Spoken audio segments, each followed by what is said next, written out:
Halo semuanya, sawadee-krap, apa kabar? Semoga kabar kalian selalu baik dan juga sehat, dan selamat datang kembali di segmen analisa.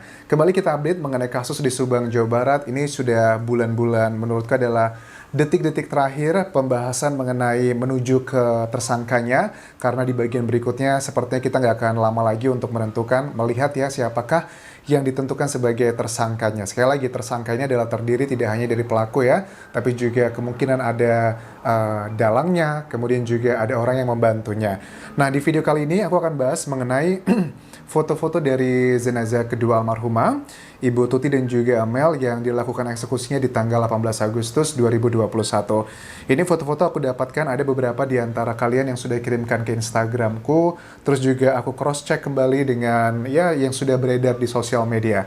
Karena netizen Indonesia itu di samping ada pro dan kontra ya, tapi salah satu yang aku salut juga, mereka ini sangat jago dalam mencari data-data. Ada aja dapat datanya dari mana begitu.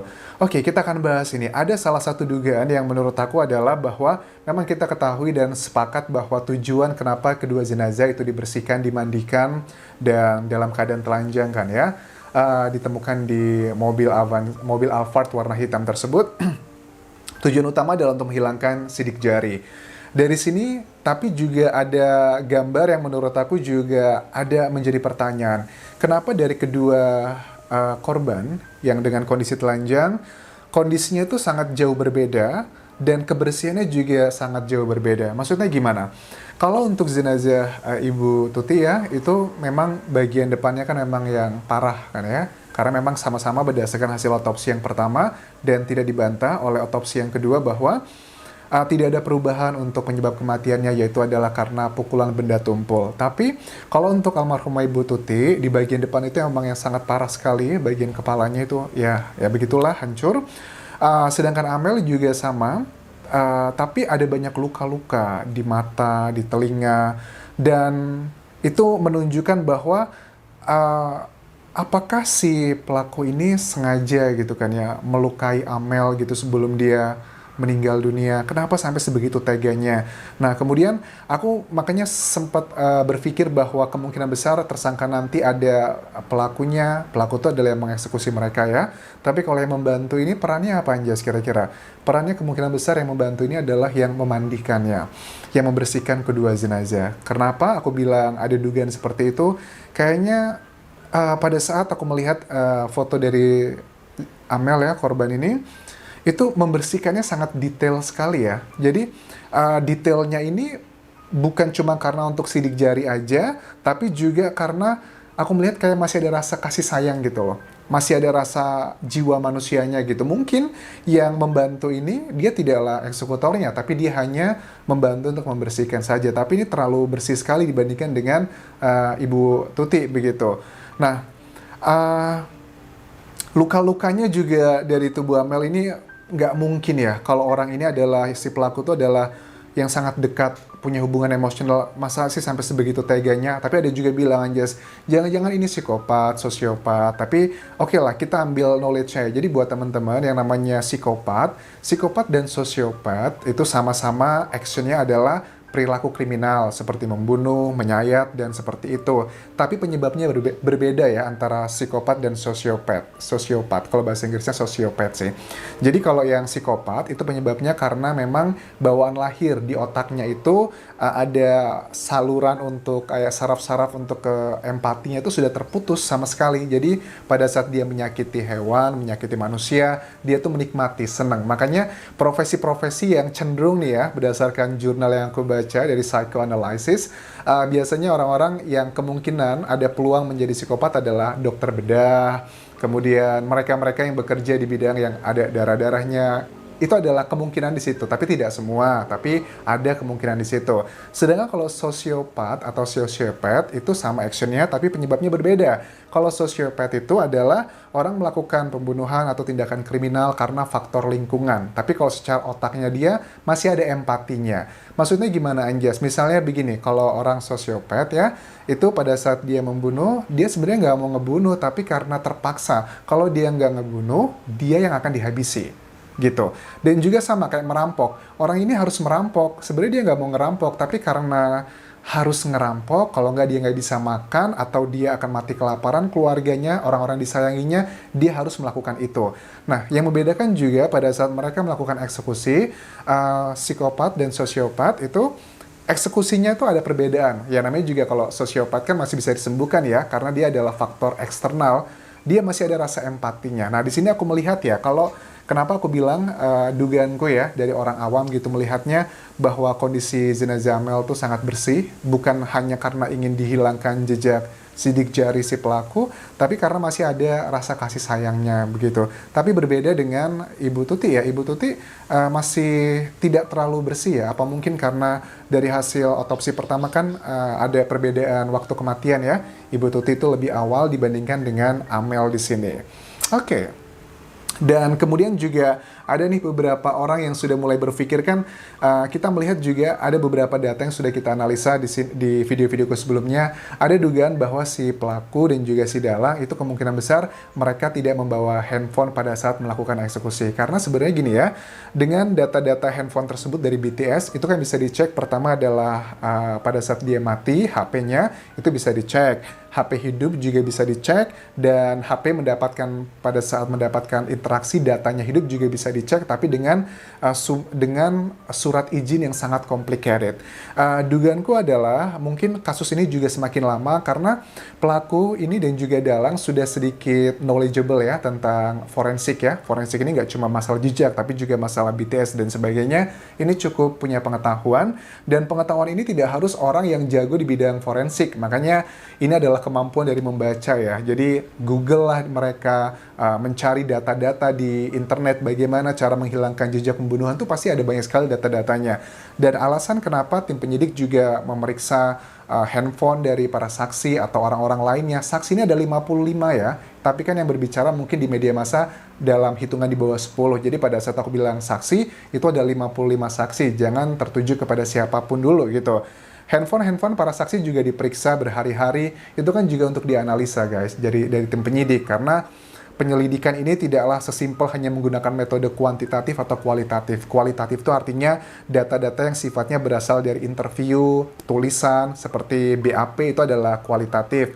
Sedangkan data-data yang kuantitatif, itu data-datanya adalah sifatnya yang lebih valid ya, lebih otentik, seperti hasil DNA, kemudian juga hasil para expert, mereka sudah ada perhitungan angka-angkanya seperti apa di situ. Itu untuk mensupport data kualitatifnya. Tidak ada yang sempurna, kualitatif dan kuantitatif, makanya harus saling melengkapi untuk menentukan kasus ini. Kemudian kembali lagi mengenai BTS tadi ya, ada dugaan bahwa kenapa kasus ini juga semakin lama ya pengungkapan kasusnya. Karena mereka ini para eksekutor dan juga dalang, pada saat mereka datang ke lokasi, apalagi dengan ada keterangan 3 saksi di sebuah YouTube channel miliknya Mbak Suci ya, yang situ mengatakan melihat sekitar jam 12 malam, itu ada 5 orang sosok di sana, 3 orangnya adalah perempuan, 2-nya adalah laki-laki, dan kemungkinan besar 3 perempuan ini, 2 diantaranya adalah almarhumah Amel dan juga Ibu Tuti. Itu sekitar jam 12-an malam, dan itu juga menunjukkan bahwa make sense gitu, kenapa di lokasi kejadian tidak ditemukan kerusakan pintu, karena mungkin orang-orang yang datang malam itu yang kemungkinan besar terlibat dengan kasus ini itu sudah saling mengenal. Nah, makanya ini juga menjadi salah satu hal pada saat ada isu mengenai ada salah satu saksi yang diduga teledor tidak mengunci pintu, ini juga terpatahkan karena dengan keterangan saksi tersebut, karena kan saksi tersebut yang diklaim atau diduga lupa mengunci pintu dan sebagainya, dia kan pulangnya aja sekitar setengah 10 malam gitu. Tapi ternyata ada saksi lainnya, ada 3 saksi yang berbicara bahwa mereka melihat ke-5 orang itu sekitar jam 12-an malam. Itu artinya kan sudah mematahkan, dan ini mensupport temuan dari tim penyidik yang ditemukan tidak ada kerusakan pintu, dan kemungkinan besar si pelaku adalah orang yang mengetahuinya. Nah, kemudian gini juga, aku menduga sepertinya tim penyidik kesulitan menemukan di awal-awal kasus ini dari BTS, karena di lokasi kejadian kan handphonenya Ibu Tuti itu tidak hilang ya guys ya, ada di lokasi kejadian, tapi yang hilang adalah handphonenya miliknya Amel di lokasi kejadian. Nah, terus dia bilang gini, Anjas, kenapa kalau memang BTS tersebut dari handphone ya, dengan berbagai kondisi, baik mati ataupun hidup, itu bisa dicek lokasinya di mana aja, kenapa para pelaku juga nggak dicek siapa aja yang saat itu ada di situ? Nah, ini dugaanku adalah mereka ini ya, para pelakunya dan juga dalangnya atau orang yang membantu di sana, mereka tidak membawa handphone. Jadi mereka sudah tahu nih, handphonenya ditinggal di mana, begitu. Dan Hal ini juga satu kendala, tapi menurut aku tim penyidik punyalah ribuan cara untuk mendapatkan data tersebut, lokasinya bahwa orang itu di situ. Ada dugaan yang aku tangkap di sini dari berbagai analisa di media massa. Ini ada keanehan nih, begini misalnya. Ditemukan jejak-jejak oleh beberapa orang di lokasi kejadian, tapi pada saat dicocokkan dengan data handphonenya mereka, ternyata handphone mereka lokasinya tidak berada di situ pada saat malam itu.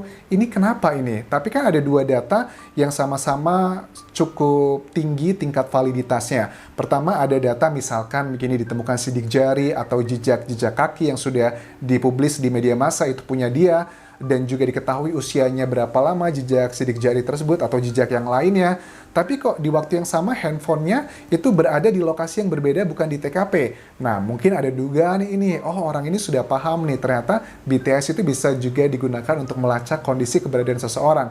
Dan memang sih agak sedikit aneh ya kalau zaman sekarang, apalagi di kota besar, di Pulau Jawa lah, di mana Pulau Jawa itu adalah pulau yang paling maju di Indonesia dibandingkan pulau-pulau lainnya. Dan tapi jangan diserang ya saat aku ngomong begini, maksudnya lebih bersifatnya adalah konsumsi untuk barang elektronik seperti handphone. Kayaknya kan agak sedikit kecil kemungkinan anak zaman sekarang ya, kalau keluar nggak bawa handphone tuh kayaknya gimana gitu. Nah, mungkin saja pada saat si pelaku dan juga dalangnya yang membantu juga pada saat terjadinya kejadian tersebut, mereka sengaja meninggalkan handphone mereka di rumahnya atau diletakkan di mana agar menghindari hal-hal alat bukti yang bisa mengarah ke mereka. Persiapannya sudah cukup matang, tapi ternyata pada saat eksekusinya, persiapan matang itu bukan berarti menjamin eksekusinya mulus begitu aja. Makanya ini aku menguatkan bahwa pembunuhnya bukanlah orang profesional ya. Profesional itu artinya adalah memang pekerjaan dia sebagai pembunuh gitu loh guys, karena profesional itu ada yang bilang, anjas kalau nggak profesional, kalau sudah lebih dari 3 bulan nggak ketemu-ketemu, ya bukan itu. Profesional itu artinya memang pekerjaannya sebagai pembunuh. Tapi kalau aku melihat dari sini, memang si eksekutor tuh dan juga dalang bukanlah profesi sebagai pembunuh. Makanya ternyata masih ditemukan beberapa jejak-jejak yang tertinggal di lokasi kejadian. Dan ada beberapa rencana yang tidak terjalankan dengan lancar. Menurut aku adalah salah satunya adalah masalah handphone ya. Walaupun mereka sudah persiapan dengan matang, handphonenya mungkin ditinggal di lokasi-lokasi yang tidak di lokasi kejadian, tapi ternyata pada saat momen-momen tertentu, pada saat mereka mengambil handphone dari Amel, ternyata ada yang hilaf menghidupkan handphonenya, atau walaupun handphone tersebut pun tidak dihidupkan, sebenarnya tim penyidik juga bisa mengecek lokasinya berada di mana, dan juga ada beberapa data lainnya yang aku yakin tim penyidik sudah mendapatkan lebih lengkap lagi.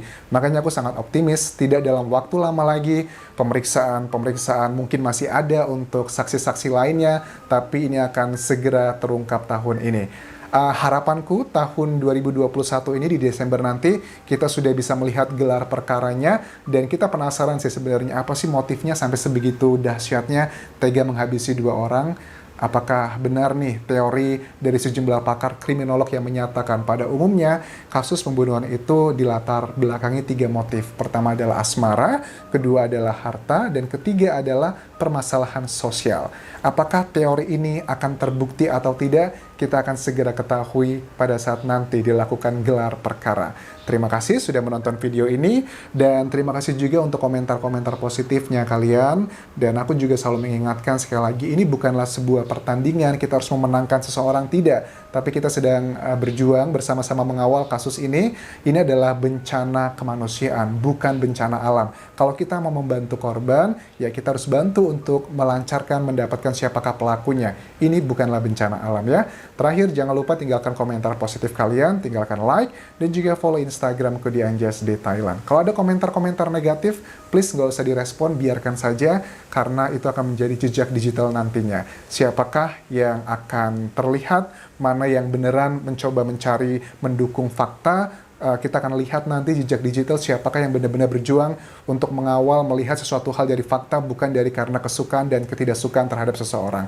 Sampai ketemu lagi di video berikutnya. Kau pun kerap semuanya. Bye-bye.